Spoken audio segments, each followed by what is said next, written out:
첫 번째 언약에도 예배 규칙이 있었으며 또한 예배를 위해 사람이 만든 장소도 있었습니다. 먼저 성막이 세워졌습니다. 성막의 앞부분은 성소라 불렀습니다.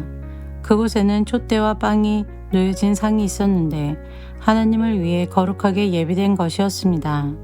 휘장으로 가려진 성소 안쪽에는 지성소라고 하는 작은 방이 있었습니다. 그곳에는 향을 피우는 금제단과 금으로 입혀진 법궤가 놓여 있었습니다. 법궤 안에는 만나를 담은 금 항아리와 아론의 쌍난 지팡이 그리고 옛 언약이 새겨진 돌판이 들어 있었습니다. 법궤 위에는 하나님의 영광을 나타내는 날개 달린 생물인 그룹들이 날개로 뚜껑을 덮고 있었습니다. 그러나 지금 이런 것들에 대해서 일일이 다 말할 수는 없습니다. 이 모든 것이 성막 안에 준비되어 있어서 제사장들은 매일 첫 번째 방에 들어가 예배를 드렸습니다. 그러나 두 번째 방에는 오직 대제사장만이 1년에 한 번 들어갈 수 있었습니다. 또 대제사장도 피 없이는 결코 그곳에 들어갈 수 없었습니다. 그는 그 피를 자기 자신과 백성의 죄를 위해 하나님께 드렸습니다. 이것은 그들이 모르고 지은 죄를 위하여 드리는 것입니다.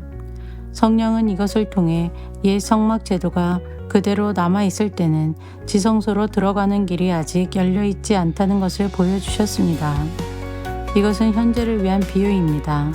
예물과 제사로는 예배드리는 자의 마음속까지 깨끗하게 할 수 없습니다.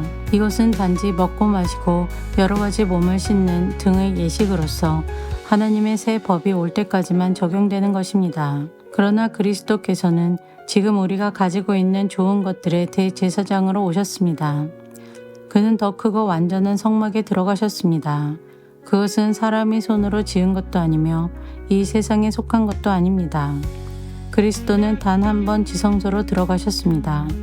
그분은 염소나 송아지의 피가 아닌 자신의 피를 가지고 지성소로 들어가셔서 우리를 죄에서 완전히 자유롭게 해주셨습니다.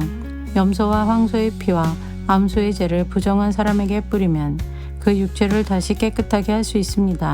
그렇다면 영원하신 성령을 통해 하나님께 자기 자신을 완전한 제물로 드린 그리스도의 피는 어떻겠습니까? 그의 피는 죽음에 이르게 하는 행동에서 우리 마음을 깨끗하게 하고 살아계신 하나님을 섬기는데 부족함이 없도록 할 것입니다. 그러므로 그리스도께서 새 언약의 중보자가 되셨습니다. 이제 하나님께 부르심을 받은 자들은 하나님께서 약속하신 영원한 복을 받을 수 있게 되었습니다. 옛 언약 아래에서 살던 사람들을 죄로부터 자유롭게 하기 위하여 그리스도께서 죽으셨기 때문에 사람들이 그 축복을 누릴 수 있게 된 것입니다. 유언이 효력을 나타내려면 그 유언을 쓴 사람이 죽었다는 사실이 증명되어야 합니다. 그 사람이 살아있는 한 유언은 아무 쓸모가 없습니다. 오직 죽은 후에만 쓸모가 있는 것입니다. 이처럼 옛 언약도 죽음을 나타내는 피 없이 세운 것이 아닙니다. 모세는 백성들에게 율법에 적힌 모든 계명을 말해 주었습니다.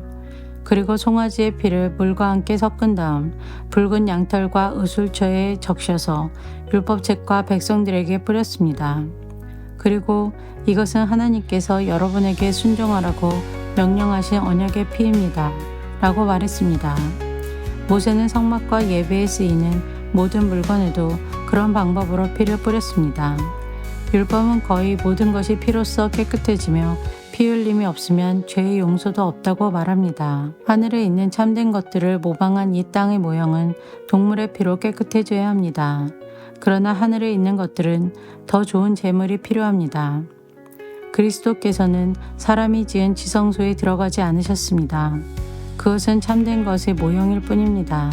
그리스도께서는 하늘에 올라가시고 그곳에서 우리를 도우시려고 하나님 앞에 서신 것입니다. 대제사장은 1년에 한 번 자신의 피가 아닌 동물의 피를 가지고 지성소로 들어갑니다. 그렇다고 그리스도께서 자신을 제물로 드리기 위해 매번 하늘로 올라가신 것은 아닙니다.